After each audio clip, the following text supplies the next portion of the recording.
નમસ્કાર મિત્રો, D farmer ચેનલમાં તમારું સ્વાગત છે। દેશ, દુનિયા અને ગુજરાતના તાજા, મોટા અને સૌથી મહત્વપૂર્ણ સમાચાર જાણીએ તે પહેલા ચેનલમાં નવા હોય તો ચેનલને જરૂરથી સબસ્ક્રાઇબ કરી અને વિડીયોને લાઇક કરી દેજો।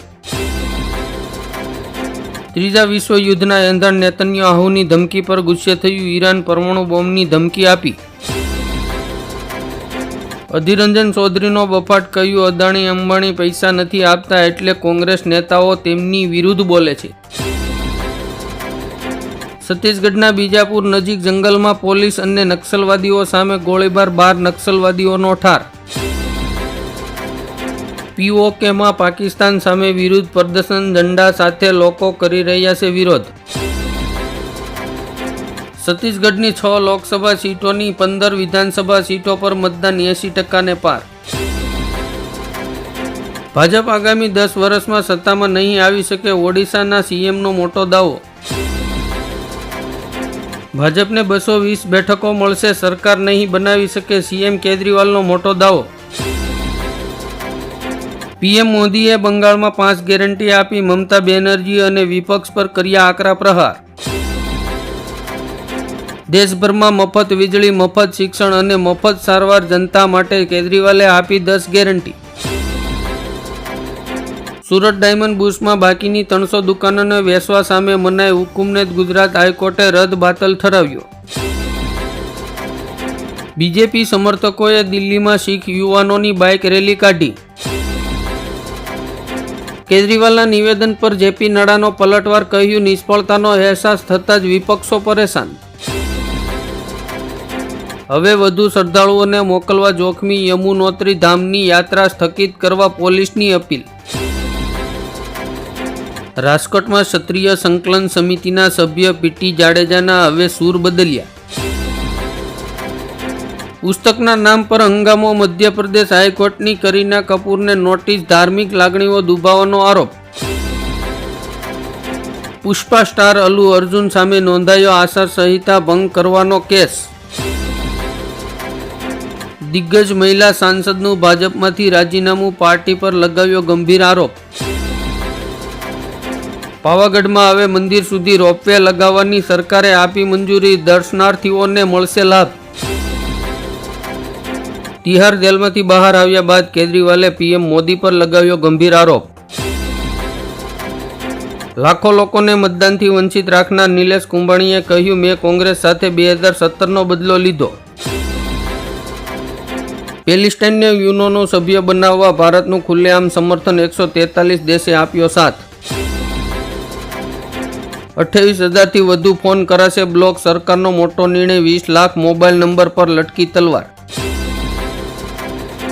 ઇફકોની ચૂંટણી મામલે મોટો કકળાટ, જયેશ રાદડિયા સામે લેવાશે પગલાં। પીએમ મોદીએ ઉદ્ધવ ઠાકર અને શરદ પવારને શિવસેનાના એનસીપીને એક કરવાની સલાહ આપી, શરદ પવારે ખુલ્લી ઓફર નકારી। જેલમાંથી બહાર આવ્યા બાદ સીએમ કેજરીવાલનું મોટું નિવેદન, કહ્યું કે મોદી આ વ્યક્તિને પીએમ બનાવવા માંગે છે। રાહુલ ગાંધીએ ભૂલ સ્વીકારતા કહ્યું, કોંગ્રેસે પોતાની રાજનીતિ બદલવી પડશે। રાજ્યની 15 સરકારી યુનિવર્સિટીમાં પ્રવેશ માટે સેન્ટ્રલ બોર્ડના પરિણામ પછી 7 દિવસ રજીસ્ટ્રેશન ચાલુ રહેશે।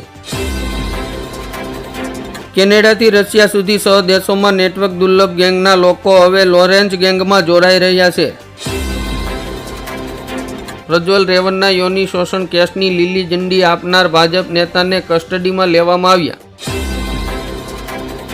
ભાજપના કાર્યકરે ભાજપની મહિલા કોર્પોરેટની છેડતી કર્યાનો આક્ષેપ। ગુજરાતની 25 જેટલી આંગડિયા પેઢી પર સીઆઈડી ક્રાઇમ અને આઈટી વિભાગનો દરોડો। ખાલિસ્તાની અમૃતપાલ સિંહ જેલમાંથી જ ઉમેદવારી નોંધાવી, હાઈકોર્ટને આપ્યો મોટો ઝટકો। ફરી ગુજરાતને ધમરોળશે મેઘરાજા, રાજ્યમાં 7 દિવસ ભારે વરસાદની આગાહી। ઉજામાંથી ભેળસેળ યુક્ત વરિયાળી બનાવતી ફેક્ટરી ઝડપાઈ, 12 લાખની કિંમતનો 12 ટન શંકાસ્પદ જથ્થો જપ્ત। અફઘાનિસ્તાનમાં ભારે વરસાદ અને પૂરના કારણે તબાહી, 50 લોકોના મોત। કુવૈતમાં રાષ્ટ્રીય સંકટ, સંસદ ભંગ કરી અને બંધારણ સસ્પેન્ડ કરી અને અચાનક સત્તા પલટો કરવામાં આવ્યો। ગૃહમંત્રી અમિત શાહનો દાવો, અમે 400થી આગળ વધીશું. એનડીએ આંધ્ર અને તેલંગાણામાં ક્લીન સ્વીપ કરશે. કેજરીવાલ એક વ્યક્તિ નથી પરંતુ એક વિચાર છે. ભગવંત માનનો સરકાર પર શાબ્દિક પ્રહાર. હેમંત સોરેનને વચગાળાની મુક્તિની અરજી પર સુપ્રીમ કોર્ટથી રાહત ન મળી. હિન્દુવાદી નેતાને ધમકી આપનાર મૌલવીના કેસમાં સુરત ક્રાઇમ બ્રાન્ચને વધુ મળી એક સફળતા. બિહારના મુઝફ્ફરપુરથી નેપાળના શહેનાજની ધરપકડ. પીએમ મોદી અને રાહુલ ગાંધીને જાહેરમાં ચર્ચા કરવા આમંત્રણ. સુપ્રીમ કોર્ટના પૂર્વ જજે કરી માંગ. પીએફ કર્મચારીઓને લાગી ગઈ મોટી લોટરી, હવે દર મહિને મળશે મોટું પેન્શન. 65 કરોડનો વહીવટ ફરી દિલીપ સંઘાણીના હાથમાં. ઇફકોના ચેરમેન તરીકે બિનહરીફ વરણી. પ્રિયંકા ગાંધીએ કહ્યું, અમારી સરકાર આવશે તો ખેડૂતોની લોન માફી માટે કાયમી કમિશનની રચના કરવામાં આવશે. ઇઝરાયલ પેલેસ્ટાઇન વોરમાં અંતે જોન બાઇડને સ્વીકાર્યું, અમારા બોમ્બથી નિર્દોષ પેલેસ્ટિનિયનના મોત નીપજ્યા. પ્રધાનમંત્રી કુસુમ યોજના ખેડૂતો માટે વરદાન. સરકાર ખેડૂતોને સિંચાઈ માટે સોલાર પંપ લગાવવા માટે 90% સુધીની સબસિડી આપી રહી છે. આ યોજનાનો લાભ દરેક ખેડૂતો લઈ શકે છે. મોરબીમાં સિંચાઈ વિભાગ દ્વારા મસૂર ડેમને રવિવારથી ખાલી કરવામાં આવશે. 34 ગામડાઓને એલર્ટ કર્યા.